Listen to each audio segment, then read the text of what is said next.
ಮಾಧ್ಯಮ ಮಾಡಿದ ತಪ್ಪಾದರೂ ಏನು? ಕರಿಕೋಟ್ ಧರಿಸಿದರ ರೌಡಿಗಳು. ಘಟನೆಯ ಫುಲ್ ಡೀಟೇಲ್ಸ್ ಇದುವೇ ಈ ಹೊತ್ತಿನ ವಿಶೇಷ. ವಕೀಲರೇ ಗೂಂಡಾಗಳನ್ನು ದೂರ ಇಡಿ.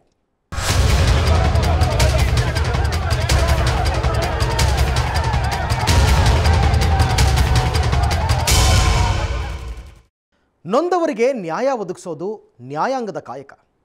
ಸಮಾಜದಲ್ಲಿ ಇರ್ತಕ್ಕಂಥ ತಪ್ಪುಗಳನ್ನಾಗಲಿ ಜನರ ಸಮಸ್ಯೆಗಳನ್ನಾಗಲಿ ಸಮಾಜದ ಮುಂದೆ ಇಡೋದೇ ಮಾಧ್ಯಮದವರ ಕಾರ್ಯ. ಆದರೆ ನಮ್ಮ ರಾಜ್ಯದಲ್ಲಿ ಇವೆರಡರ ನಡುವೆ ಸಂಘರ್ಷ ಏರ್ಪಟ್ಟಿದೆ. ಕಾರಣ ಕೆಲ ವಕೀಲರು ನಡೆಸ್ತಾ ಇರೋ ಗೂಂಡಾಗಿರಿ. ಈ ಸಂದರ್ಭದಲ್ಲಿ ನಾವು ಹೇಳೋದು ಏನಂದರೆ, ನಮ್ಮ ಹೋರಾಟ ಏನಿದ್ರೂ ಗೂಂಡಾಗಿರಿ ಮಾಡ್ತಾ ಇರೋ ವಕೀಲರ ವಿರುದ್ಧ ಮಾತ್ರ, ವಕೀಲ ಸಮೂಹದ ಮೇಲೆ ಅಲ್ಲ.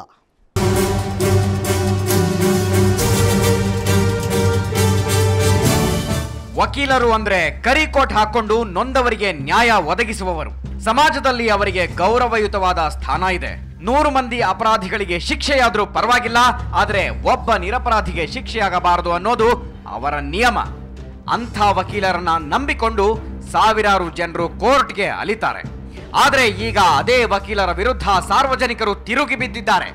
ನ್ಯಾಯ ಒದಗಿಸಬೇಕಾದವರೇ ಅನ್ಯಾಯದ ಹಾದಿ ತುಳಿದರೆ ಅವರಿಗೆ ಹಿಡಿದು ಗೂಸ ಕೊಡಿ, ಒತ್ತು ಜೈಲಿಗೆ ತಳ್ಳಿ ಅನ್ನೋ ಮಾತನಾಡ್ತಾ ಇದ್ದಾರೆ.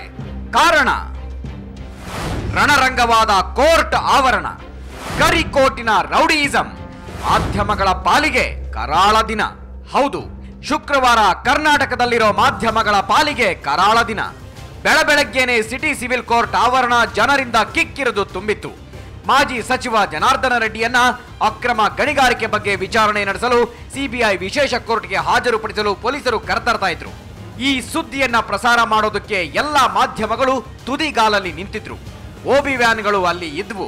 ಇನ್ನೇನು ಜನಾರ್ದನ ರೆಡ್ಡಿ ಕೋರ್ಟ್ ಆವರಣ ಪ್ರವೇಶಿಸೋಕೆ ಕ್ಷಣಗಣನೆ ಶುರುವಾಗಿತ್ತು. ಆಗ ದಿಢೀರನೆ ಶುರುವಾಯಿತು ವಕೀಲರ ಪುಂಡಾಟಿಕೆ.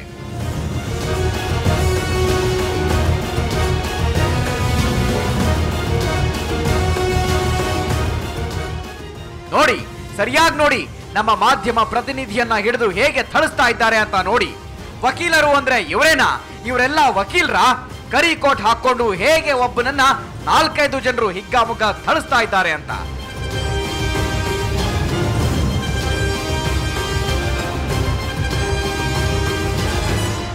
ಕಲ್ಲು ಹಿಡಿದುಕೊಂಡು ಹೇಗೆ ರೊಚ್ಚಿಗೆದ್ದ ರೌಡಿಗಳ ತರ ಆಡ್ತಾ ಇದ್ದಾರೆ ಅಂತ.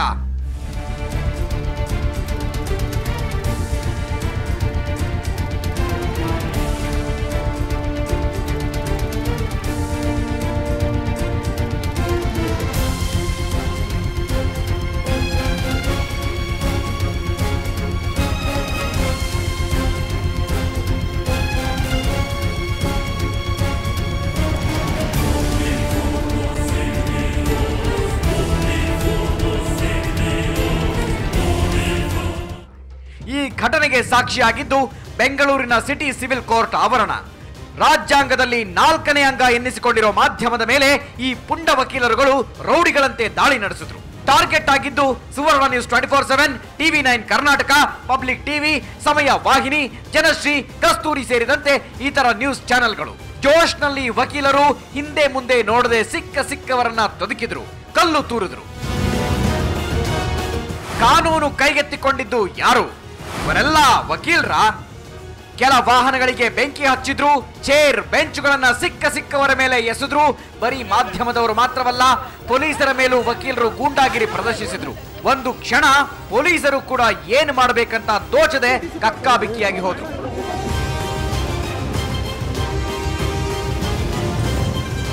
ಇಷ್ಟೆಲ್ಲ ಅವಾಂತರವಾದ್ರೂ ಸರ್ಕಾರ ತಕ್ಷಣಕ್ಕೆ ಯಾವುದೇ ಕ್ರಮಕ್ಕೆ ಮುಂದಾಗಲಿಲ್ಲ.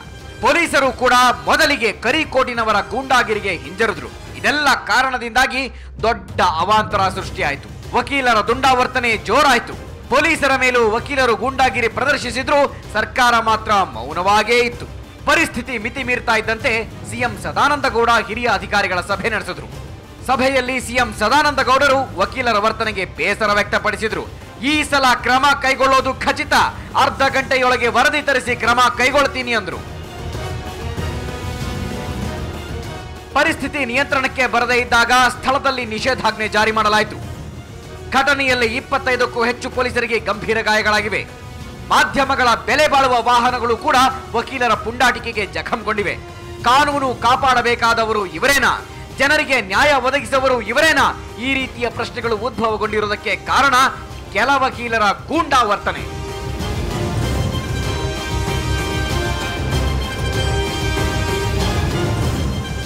ನಾವು ಆಡಿದ್ದೇ ಆಟ, ನಮ್ಮನ್ನ ಯಾರೂ ಏನೂ ಮಾಡೋದಕ್ಕೆ ಸಾಧ್ಯವಿಲ್ಲ, ಪೊಲೀಸರನ್ನ ಕಂಡ್ರು ಡೋಂಟ್ ಕೇರ್, ಏನ್ ಬೇಕಾದ್ರೂ ಮಾಡ್ತೀವಿ ಅನ್ನೋ ಹಾಗೆ ಕೆಲ ವಕೀಲರು ಗೂಂಡಾ ವರ್ತನೆ ತೋರಿದ್ದಾರೆ. ಈ ರೀತಿಯ ವರ್ತನೆಯಿಂದ ಇಂದು ಕರಿ ಕೋಟು ಅಂದ್ರೆ ಸಾರ್ವಜನಿಕರು ತಿರುಗಿ ಬೀಳುವಂತಾಗಿದೆ, ಅಸಹ್ಯ ಪಡುವಂತಾಗಿದೆ. ಸಿವಿಲ್ ಕೋರ್ಟ್ ಆವರಣದಲ್ಲಿ ಈ ರೀತಿ ಘಟನೆಗಳು ನಡೆದಿರೋದು ಇದೇ ಮೊದಲೇನಲ್ಲ.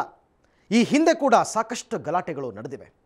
ಅವುಗಳ ಬಗ್ಗೆ ಡೀಟೇಲ್ಸ್ ಕೊಡ್ತೀವಿ ಒಂದು ಸಣ್ಣ ಬ್ರೇಕ್ನ ನಂತರ.